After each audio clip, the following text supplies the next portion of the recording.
Alrighty, so let's see what this goes like. We're warmed up. I've got brand new tyres on, so can't go too crazy.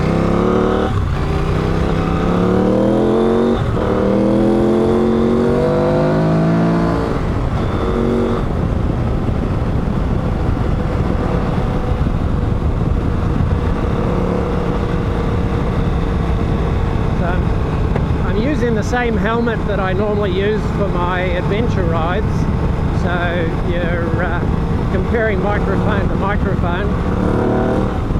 So my wheel's spinning. Yeah, so we'll just pull in and show you what's a bit different.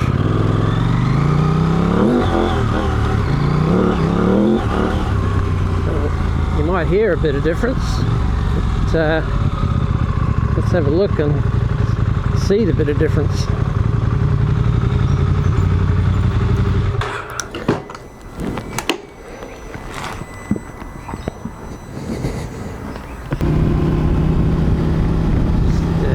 The back roads and towards Children again. Alrighty, so you just heard the bike in action, so let's have a peek, let's see what's going on.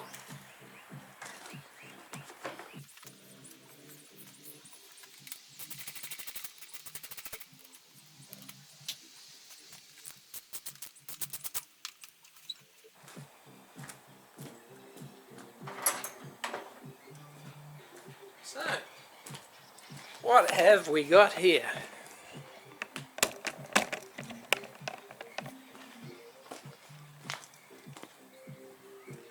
That is now fully functional and working well.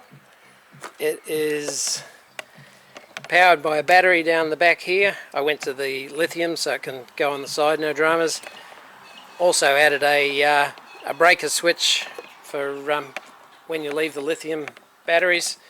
In the back there, where the air filter used to be, is my toolbox, tool bag and spare filters, and basically everything else is packaged here into this area. So I'll actually take it off so you can see what's going on there. So I've got the filter skin plus the pre-filter holding it on. At the front here I've got the breather tube going in, and I've got the air temperature sensor there, and believe me when I say you can just about lift the bike up by these to 63 to 50 millimeter 90 mil silicon intercooler hoses. And really what I'm doing this for is not necessarily to convert this bike to this setup. I had a couple of goes at relocating the air temperature setup, but when I went in this way, the plug stuck out and the seat flashed. But what I'm simply saying is that this is possible. It is breathing from up here. It's got a reasonable air plenum area that it's pulling from. It didn't seem to me to affect the torque or anything. I haven't cut any wires. I have extended the two power wires, and you know, that's why I used the relay for the one of them. Nothing on this has been modified in any way, shape or form that can't be put back to how it was. Just using a few basic tools and cutting the original battery box like I showed you. So I guess what I'm trying to say is it is possible. Now, if someone smarter than me was to get involved and do this properly, you would do something better than this with the battery box, you know, because there's actually a little bit of room in there to make a bigger air breather area. But it's getting air coming up here, coming from the gap, coming from the sides, coming from the computer, and coming from the back in front of the seat. And you know, I gave it a bit of stick up the road, and it seemed to be running exactly the same it was running before. So that's the long and the short of it. The packaging of it is possible. That was my reason for doing this, is purely and simply to see, you know, what you can do. Now, it does leave you with a bit of room in the back here. You know, I've used the existing airbox area pretty poorly. You know, I wouldn't say that that's the most efficient use of that area. And you know, someone with 3D printing capability and that kind of thing could no doubt come up with better packaging for the whole thing. Or you could do what I've done and utilise your existing old airbox. But you know, that's what I'm thinking, is someone will come up with a good solution for the actual intake. And you know, this setup here, like I say, is literally only done as a proof of concept. So you could do something here which also incorporates this cover. You know, there's nothing, you know, saying that you can't have this cover slightly different or squared off or whatever to you know, have a baffle in it or whatever you know need to do to get the volume here right. There's nothing to say that the computer has to be exactly there. You know, it could be repackaged. There's actually quite a lot of space in front. You can actually see quite well on this one in front of the filter setup that I've got.